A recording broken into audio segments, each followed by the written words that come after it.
ng ating mga sarili sa ating pong last topic sa Book of Proverbs. Sapagkat ang aking pong dadalhin na chapter ay chapter 31 na po, mga kapatid. At aking po mga minamahal na pinamagatan ang ating pag-aaral ngayon, A Virtuous Woman. Hallelujah! Ano po ang gustong sabihin ng kawikaan pag sinabi nating virtuous woman? Ano? Woman ang pagkakabanggit, pero sa Tagalog kasi, mabuting asawa. Ano? So, yan po ang pag-aralan po natin ngayon, mga kapatid, sa pangalan po ng ating mahal na Panginoong Hesukristo. Ano? If you have your Bible, open with me in the book of Proverbs, chapter 31, verse 10. Sabi po yan, who can find a virtuous woman?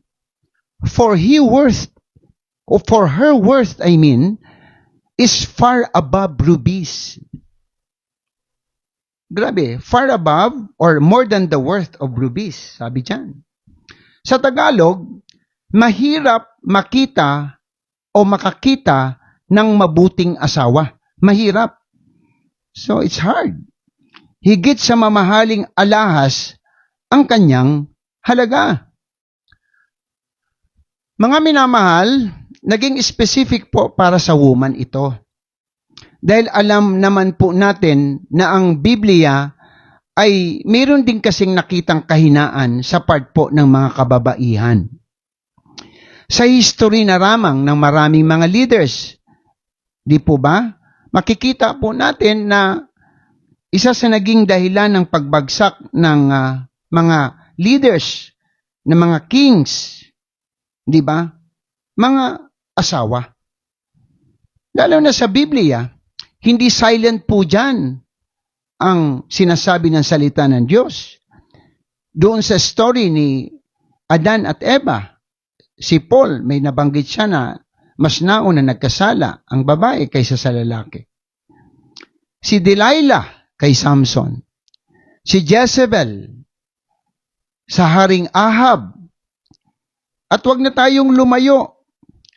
Mismo si King Solomon na meron pong 1,000 asawa, 700 tunay, 300 concubines. At nakita ng kawikaan na talagang mahirap makahanap ng mabuting asawa. Mga kapatid, ito na yung ayon po yung nangyari kay Haring Solomon. Ano po? Ang woman dito, mga kapatid, ay hindi lamang applicable sa lahat ng mga asawa, kundi sa lahat ng mga babae. Ano po? Professional, church leaders, workers man po iyan, daughter man po iyan, sisters man po iyan, at sa lahat ng mga mananampalataya, dapat din po malaman natin na someday, sabi ng Bible, pakakasalan tayo ng Diyos. At sa malalim na turo, mga kapatid, the church or the Christians ay bride ng Panginoon. Bride po yan. Because Jesus Christ is the groom. Sabi ng Book of Revelation, may kasalan na mangyayari po, mga kapatid, sa langit. Hallelujah. Pero sa ating pong pag-aaralan ngayon, nakatutok po tayo sa mabuting asawa. Now, bakit compared ang woman sa rubies? Alam po ninyo, mga kapatid, why rubies? Mayroon 3 reasons. Because of its rarity. Ang ibig sabihin, mga kapatid, fewness. Rubies are expensive gemstones, not easily found. Pag sinabi po natin, mga kapatid, ruby, ay katulad din po, higit pa sa halaga nito, ang isang mabuting asawa. Dahil ang mabuting asawa, very rare. Mahirap daw hanapin. Pangalawa, yung value nito. Rubies are among the most valuable gemstones. But a virtuous woman's worth surpasses them. Kaya mga kapatid, pag mayroong asawa talaga na mabuti, kayang higit pa daw po sa halaga ng mamahaling alahas. Ano pa po? because of its strength. Rubies are known for their durability. Katulad din po yan ng inner strength ng mga kababaihan na lumalakad ayon sa kalooban ng ating Panginoon. Kasi mamaya, titignan po natin ano po ang characteristics na ito na binabanggit ng nagsulat ng Kawikaan. Another is yung beauty niya. While rubies are admired for their deep red color, a virtuous woman's beauty comes from her heart and actions. Hindi po sa panlabas po yan ang pinag-uusapan dyan. Hallelujah. Kaya ang rubies, mga kapatid, kung titingnan natin, napakaganda niya na. Napakaganda niya na. Pero ang mabuting asawa, mas maganda pa dyan. So ganitong uri ng mamahaling alahas, mga kapatid, sabi ng Kawikaan, mas higit pa dyan ang mabuting asawa. Ang pag-aaral na ito, mga kapatid, para sa akin ay magtuturo sa ating lahat, lalo na sa mga kababaihan, ng inyo pong mga buhay ay kasangkapan ng Diyos upang mas lalong maging matatag ang pagsasama ng mag-asawa at ng buong pamilya. Now, what is a virtuous woman? Ano po ito? Ano po ang ibig sabihin nito? Mga kapatid, the term virtuous means morally admirable, strong, and noble. Hallelujah. Ibig sabihin, mga kapatid, admirable. Morally. Hindi mo lang siya ina-admire dahil sa beauty niya, kundi pag sinabi nating morally, nasa katwiran ang kanyang kagandahan. Strong and noble. Malakas. Hallelujah. Talaga pong napagkakatiwalaan. Siguro po, mga kapatid, nabalita na po sa inyo at alam nyo na yung nangyari po sa isang nanay na sinilaban ang 3 niyang mga anak. Mga bata pa po. Isa 1 year old, 3 years old yung isa, 6 years old yung isa. Ano po, nakakalungkot po, mga kapatid. At pagkatapos na sinilaban, pinatay niya rin ang kanyang sarili. Sinunog niya rin ang kanyang sarili. Ito po ay nangyari last May 15. Ano man po ang dahilan, mga kapatid, Diyos lamang talaga ang nakakaalam. Pero sa balita, maaring marital problems daw po. Maaring relationship, financial, depression, maraming mga pwedeng maging dahilan. Pero sana, hindi sana humantong sa ganitong malagim na pangyayari po. Talagang nakakalungkot po.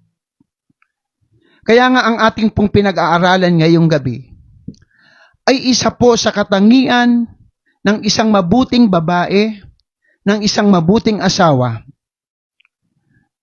ay yung pong lumaban. Kasi matapang daw talaga ang virtuous woman. Malakas na hinaharap ang mga pagsubok sa buhay.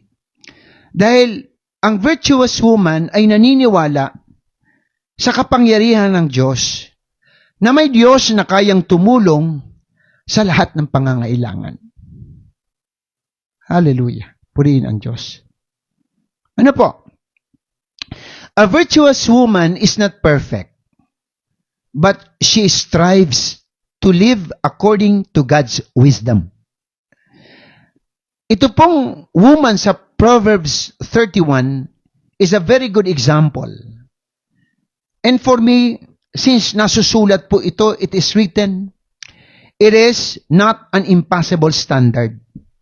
Dahil sinabi ng salita ng Diyos eh. Sinabi ng salita ng Diyos. Ibig sabihin, kayang gawin, kayang mangyari. Ang salita ng Diyos kasi, matibay po ito. Totoo po ito eh. Now, what are the characteristics of a virtuous woman? Ang chapter 31 ay mayroon pong ipinakitang qualities that make this woman stand out, mga kapatid. Ano po yon? Number 1, faithfulness to God. Hallelujah. Ang virtuous woman, mga kapatid, sabi ng book of Proverbs 31:30, She fears the Lord and seeks His guidance. Yung po pala talaga mga kapatid na isang mabuting asawa ay hinahanap po ang kalooban ng Diyos. Hindi po doon po sa Facebook, hindi sa TikTok, kundi sa guidance ng Panginoon. Alam niyo ang verse 13 and 31, ganito ang pagkakasabi. Mandaraya ang pang-akit at kumukupas ang ganda. Ngunit ang babaeng gumagalang may takot sa Diyos at sumusunod kay Yahweh ay pararangalan. Hallelujah. Ang mabuting babae ay may takot sa Diyos. Mas inuuna ang Diyos kaysa sa kanyang asawa. Sumusunod daw ito sa kalooban ng Diyos dahil alam ng virtuous woman na mas makapangyarihan ang Diyos kaysa sa lahat. Kaya ang isang babaeng mabuti ay tapat sa Diyos. Dahil pag tapat siya sa Diyos, tapat siya sa lahat. Hallelujah. Number 2, trustworthy. Sabi ng Bible in the book of Proverbs 31:11, her husband trusts her completely. Sa Tagalog, lubos ang tiwala ng kanyang asawa sa kanya. Hallelujah. Siya po yung babae na kahit iwanan ng kanyang asawa, ay talagang mapagkakatiwalaan. Financially, sa mga anak, sa relasyon, at higit sa lahat sa paglilingkod sa Diyos. Minsan po kasi talaga nagkakaroon ng problema pag wala ng tiwala. Ano po? So ito yung sinasabi ng salita ng Diyos. Ang laki pong tulong ng isang mabuting asawa sa isang pamilya. Hallelujah. Kasi may mga nangyayari po talagang hiwalayan. Of course, lagi nating nakikita ang pagkukulang ng mga lalaki. Pero ayon sa sulat din ng Kawikaan, dapat tingnan din mga kapatid ng mga babae ang kanilang mga sarili. Lahat po, mga minamahal. Ano? Number 3, a virtuous woman is a hardworking woman. She is diligent in her responsibilities according to Proverbs 31:13-19. Well, hindi ko na po nilagay dyan, but if you have your Bible, you can open with me the book of Proverbs 31:13-19. Ang sabi po dyan, napakaganda po mga kapatid. Sige, buksan po ninyo. Everybody, if you have your Bible with you, please open Proverbs 31:13-19. Ang ganda. Ang sabi po dyan, wala siyang tigil sa paggawa. So diligent, industrious, mga kapatid. Sabi diyan, hindi na halos nagpapahinga. Humahabi ng kanyang telang lino at lana. Mga kapatid, kung makikita natin, talagang ano po, ang virtuous woman ay talaga pong sakripisyado. Kahit ganito po ang kanyang ginagawa, hindi niya tinitingnan ang kanyang sarili na nakakaawa. Dahil ngayon kasi iba na yung, siguro dahil nga po sa social media, parang ang mga may anak ngayon o nanay, may asawa, parang sa kanila po yung sobrang pagsusumikap, parang sa kanila nakakaawa na silang tingnan. Dahil talagang nakita ko dito sa Book of Proverbs na ang babae talaga sadyang masipag. Kaya nakikita po natin na marami mga babae ngayon na parang ayaw na nilang gumawa sa bahay. Parang yung kanilang paggawa sa bahay ay parang sa tingin nila mababa na po at hindi na gaanong nakaka-impress. Hindi po totoo yan dahil nasa Biblia that woman must be diligent. Yan po ang virtuous woman. Hallelujah. Sipin nyo sa verse 13, walang tigil sa paggawa. Oo. Sa verse 14, tulad ng isang barkong puno ng kalakal, siya ay nag-uuwi ng pagkain mula sa malayong lugar. Talaga po, very concerned ang virtuous woman. Bago pa sumikat ang araw, inihahanda na ang pagkain ng buo niyang sambahayan. Verse 15 po yan. Pati na ang gawain ng mga katulong sa bahay. Kahit po siya may katulong sa bahay, mayroon po siyang ginagawa. Yan ang virtuous woman. Hallelujah. Sabi ng Biblia, very responsible. Alam po ninyo, naabutan ko pa itong ganito po mga kapatid na galaw nung panahon po ni Mama. Nakita ko po yun, ni Mama Elsa. Talaga pong kahit sa gabi, trabaho pa rin, mga kapatid. At dahil nga po sa ganong klaseng karakter, nagkakapagbigay po yan ng magandang pananaw sa ugali ng mga anak. Verse 16, matama niyang tinitingnan ang bukid bago siya magbayad, ang kanyang naiimpok ay ipinagtatanim pa niya ng ubas. Madiskarte daw ang virtuous woman. Verse 17, gayon may naiingatan ang kamay at katawan upang matupad ang lahat ng kanyang tungkulin araw-araw. Concern pa rin ang virtuous woman sa kanyang health. Sabi ng verse 17, naiingatan niya pa daw ang kanyang kamay, katawan, upang matupad ang lahat ng kanyang tungkulin. Kasi minsan, may mga nanay o mga asawa, mga kapatid, na sa gusto niya lang ipakita na sobra ang kanyang kasipagan, gusto niya nang patayin ang kanyang sarili sa trabaho. Hindi po ganon. Sabi ng aklat ng kawikaan, gayon man, iniingatan niya pa rin ang kanyang katawan upang matupad niya ang lahat ng kanyang tungkulin araw-araw. Kasi nga naman, pag nagkasakit, syempre, wala na po ang kasipagan, di ba? Verse 18, sa kanya'y mahalaga ang bawat ginagawa. Hanggang hating gabi, nakikitang nagtatiyaga. Oh, hanggang hating gabi. So, sa tingin ko, hindi naman siguro lagi. Pero, sa mga oras na kailangan po ang suporta, talagang yan daw po ang mabuting asawa. May pagtsatsaga. Verse 19, siya'y gumagawa ng mga sinulid at umahabi ng sariling damit. So a woman, a noble woman, is very diligent and responsible. Yan po ang virtuous woman. Palakpakan po natin ang Panginoon. Ang ganda po mga kapatid. Ang ganda. Ano po? So, sa nakikita ko mga kapatid, wag na po tayong magtaka kung bakit ang mga babae talaga ay sadyang masipag. Kasi, ito na nga po ang sinasabi ng Biblia. Magtaka tayo kung ang mga asawa, mga nanay, ay tamad. Ano po? Hallelujah. So, tuloy po tayo mga kapatid.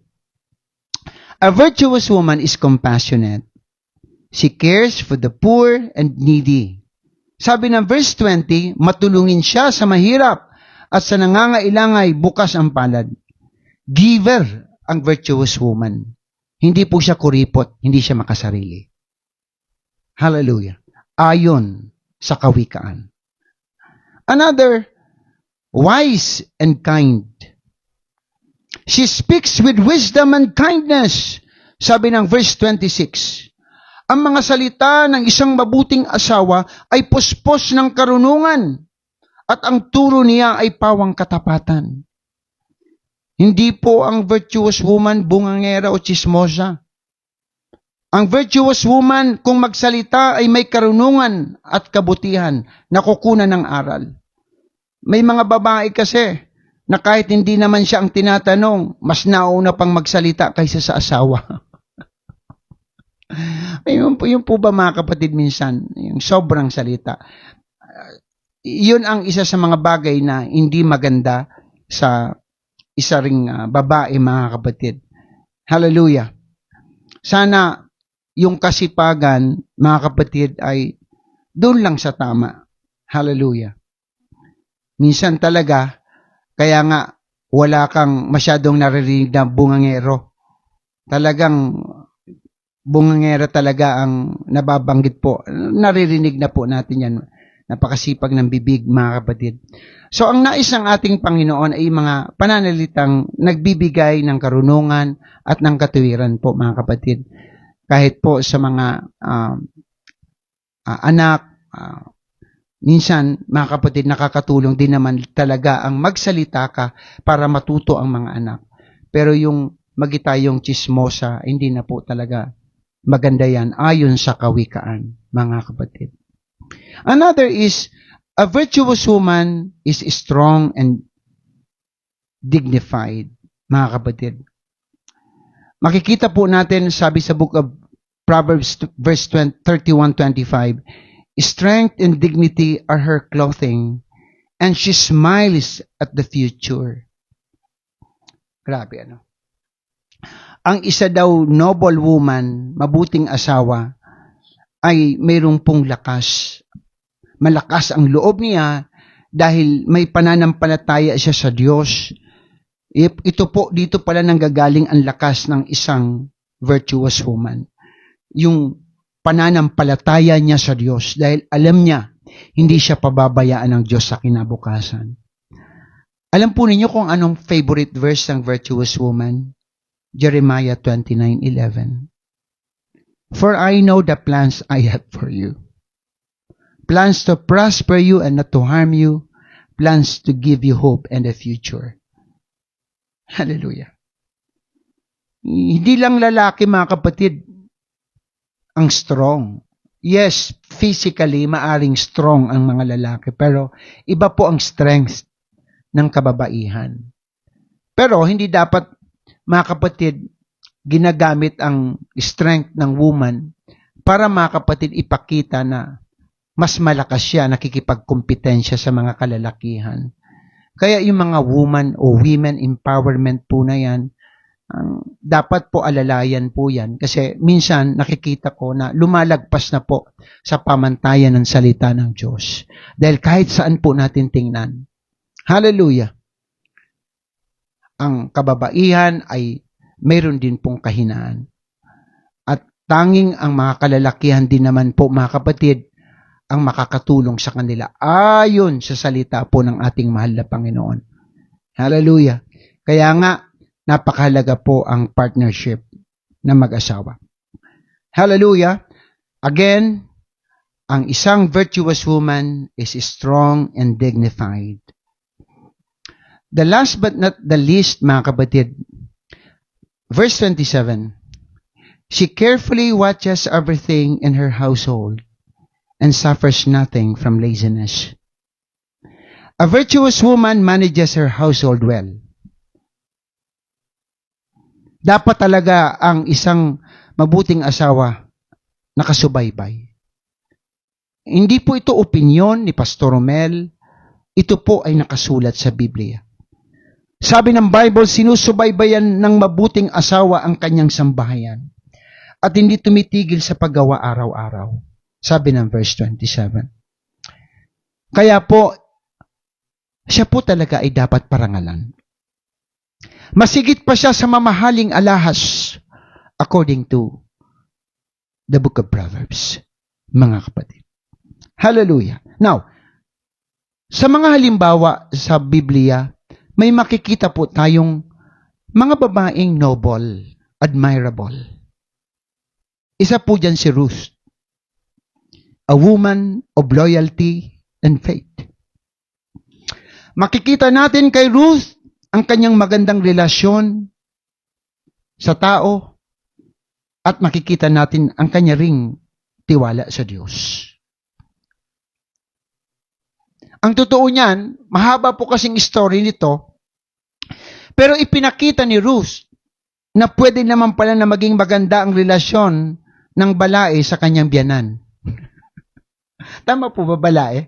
Oo, tama. Ano? Kasi nung mamatay po yung asawa ni Ruth na anak ni Naomi, di po ba ang story kasi gusto nang bumalik ni Naomi sa Bethlehem dahil pumunta siya sa Moab at doon nakapangasawa po, mga kapatid, ang dalawang anak ni Naomi at ang isa sa napangasawa po diyan ay si Ruth nga po. na isang Moabita.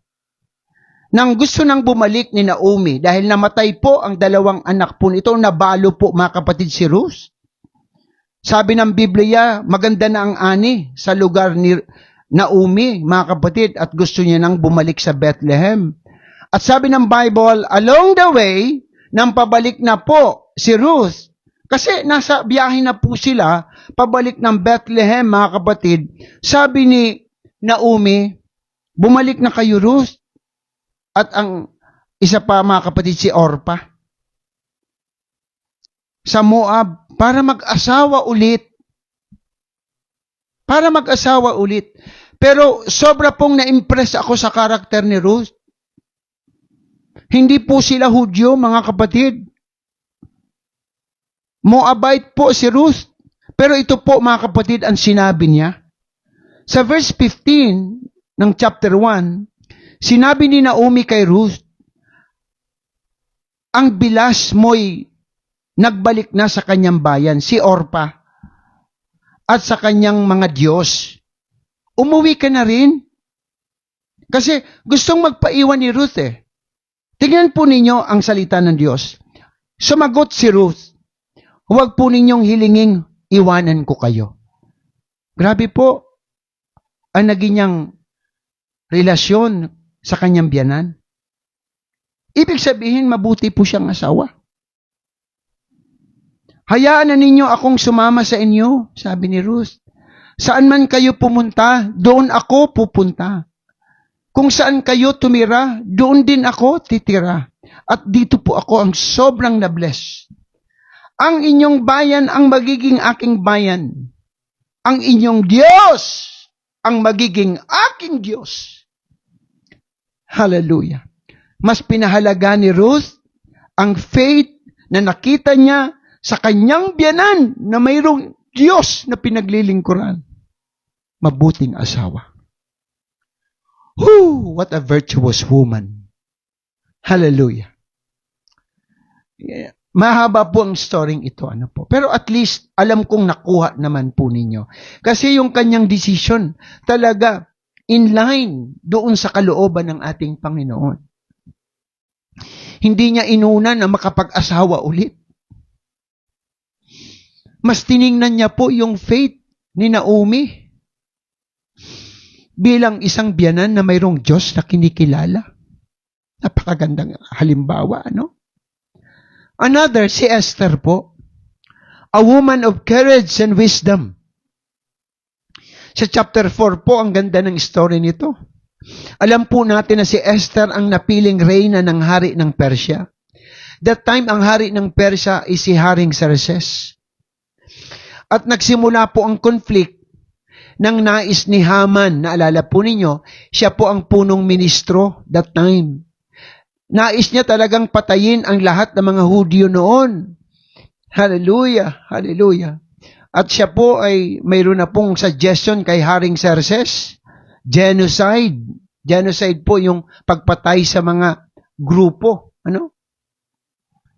At ito po ay ipinaabot kay Esther dahil that time si Esther po, siyempre, reyna ng Persia. Sabi ni Esther, nang malaman niya ang banta po na ito, sabi niya, mahirap na lumapit sa hari kung hindi siya pinapatawag. Ganon kakapangyarihan ang hari noon. Pag hindi ka pinatawag, wag na wag kang lumapit dahil kaya kang patayin. Sabi ni, pwede akong patayin kung hindi alam ng hari na dapat akong lumapit. Dapat mayroon pong go signal ang hari. Dapat mayroon po, mga kapatid, na paunawa. Sabi ni Mordecai, ang kanyang uncle, kay Esther, alam mo, Esther, napunta ka riyan para maging kasangkapan ng Diyos sa ganitong pagkakataon. Ang ganda. Hallelujah. Parang sinabi ni Mordecai, hindi mo ba alam, Esther, kung bakit nandyan ka bilang isang reyna ng Persia? Kaya minsan, kung inilalagay tayo pala ng Diyos sa isang mataas na posisyon, when we are promoted by God, God has a purpose. Alam po ninyo, sa susunod na bersikulo na babasahin ko, nakita ko po doon ang pagiging matapang na ina ni Esther sa bayang Israel. Parang nagsilbi siya doon ng isang mabuting ina eh. Ano po? Mabuting babae, mga minamahal. Sabi po sa Esther 4:15-16, dahil dito, ipinasabi ni Esther kay Mordecai, tipunin mo ang lahat ng Hudyo rito sa Susa at ipag-ayuno ninyo ako. Huwag kayong kakain o iinom sa loob ng 3 araw at 3 gabi. Mag-aayuno rin kami ng aking makatulong na babae. Kahit yung makatulong niya bilang reyna, gusto niyang isama, mga kapatid. Grabe po ang spirituality po ni Esther. Kahit mataas po ang kanyang kalagayan sa buhay, ang mahirap kasi, pag nailalagay na po tayo sa mataas na posisyon, malimit. Hindi na po tayo concerned na malalim sa spiritual na bagay. Pero look at this verse. Kahit makatulong ni Esther doon sa kaharian ng Persya, gusto niyang isama sa pag-aayuno. Pagkatapos, sabi ni Esther, pupunta ako sa hari kahit ito'y labag sa batas. What a virtuous woman. At kung dapat akong mamatay, ako nga ay mamamatay. Palakpakan natin ang Panginoon. A very, very courageous woman, mga kapatid. Ay, saludo po ako, mga kapatid. Sa lahat ng women po dyan, hallelujah. Sa lahat ng mga lingkod ng Diyos na babae dyan, mga kapatid, hallelujah. Pagpalain po kayo ng ating mahal na Panginoong Hesukristo. Hallelujah, purihin po ang ating mahal na Panginoon. Grabe. The last but not the least, Mary, the mother of Jesus. A woman of obedience and humility. Alam natin kung ano po ang istorya din ng paglilihi ni Maria. Kahit alam ni Maria na hindi pa sila kasal ni Jose. Ang kagandahan sa Panginoon, sa oras po mga kapatid, na ikaw ay nag-iisip o naguguluhan, pag totoo ang iyong puso sa Panginoon, pag mahal mo ang Diyos, kakausapin ka ng Panginoon. Sa oras mga kapatid na parang nagugulumihanan ang kaisipan ni Maria, kinausap siya ng anghel eh. Alam po ninyo, ang sabi ng Biblia, mga kapatid, makinig ka, Maria. Ikaw ay maglilihi at manganganak ng isang sanggol na lalaki. At siya'y papangalanan mong Jesus. Siya'y magiging dakila at tatawaging anak ng kataas-taasang Diyos. Ibibigay sa kanya ng Panginoong Diyos ang trono ng kanyang amang si David upang maghari sa ang Jacob magpakailanman. Ito yung prophecy, mga kapatid. Ang kanyang paghahari ay walang katapusan. Ibig sabihin, siya po ang hari ng mga hari at Diyos ng mga Diyos. Sabi ni Maria, paanong mangyayari ito? Gayong ako'y isang berhen. Tanong ni Maria po sa anghel.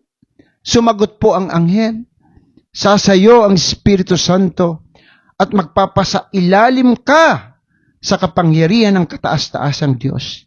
Dahil dito ay isisilang mo'y banal at tatawaging anak ng Diyos. Sabi ng anghel, hindi ba't ang kamag-anak mong si Elizabeth ay baog? Gayon may naglihi siya.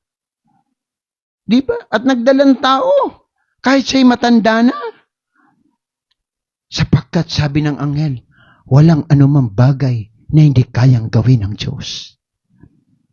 Hallelujah. At alam ninyo mga kapatid, sa muli, ang tugon ni Maria, ito, Lucas 1:38. Sabi ni Mary, I am the Lord's servant.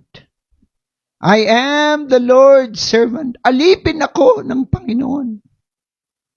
Mary answered, may your word to me be fulfilled.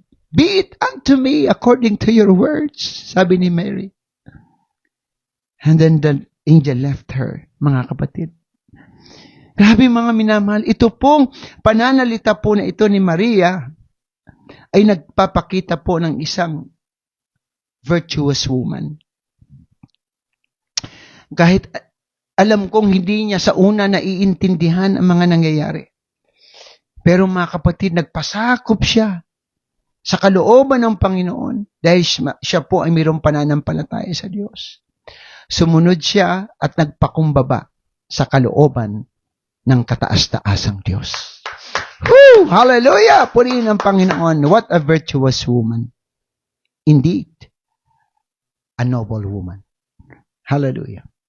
And then my conclusion, mga kapatid, hallelujah, mga minamahal, a virtuous woman is not perfect, but she strives to live a life that reflects God's love and righteousness.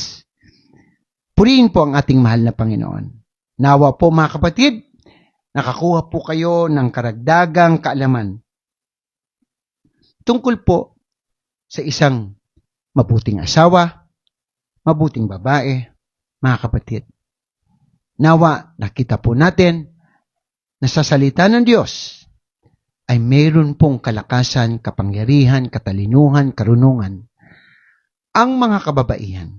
Dahil kalooban po ng Diyos na ang kababaihan ay maging katuwang ng pamilya, ng asawa, sa church, ng iglesia.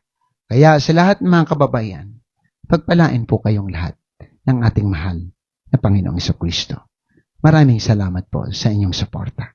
To God be the highest glory. Tatayo po tayong lahat. O dakilang Diyos, nagpapasalamat po kami, Panginoon, sa iyong mga salitang nahayag. Salamat sa pagtuturo, Panginoon. Salamat, O God, sa Book of Proverbs na aming Panginoon na pag-aralan, na totoo nga po, napakagandang gabay sa aming pang-araw-araw na pamumuhay. Lord, salamat sa mga salita mo, O Diyos, na patuloy na nagbabago ng aming mga buhay, Panginoon. Lord, pagpalain mo kami, O Lord, sa lahat po naming mga pangangailangan, sa aming pong pamilya, sa aming pong mga kapatiran, sa lahat po ng aming mga mahal sa buhay. Salamat, Panginoon, sa mga espiritual na pagpapala. Lord Jesus, dinadalangin na rin po namin, O God, ang tagumpay ng graduation tomorrow ng VBS, ng Laguna Church, at ganun din, Panginoon, ng Goa Church, Panginoon. At sa opening, O God, ng Caloocan Church, O God, ng BBS, tagumpay din, Panginoon, ang aming hinihiling. Dinadalangin na rin po namin, Panginoon, ang iyong gabay at patnubay sa darating ng kasal ng aming Pastor Ronnie at Pastora Faith on May 30 at ng aming kapatid na si Brother Raymar and Sister Cheryl, Panginoon, on June 7. Pagpalain mo, Diyos. Hallelujah, ang kasalang ito. Lord, blessings din, Panginoon, sa mga negosyo at trabaho ng mga kapatiran, Panginoon. Pagpalain mo, Diyos. Hallelujah. In Jesus' name, in Jesus' name. Kagalingan din at kalakasan, Panginoon, sa lahat na mayroong sakit at karamdaman. Special mention, O God, kay Tatay Julian, Panginoon.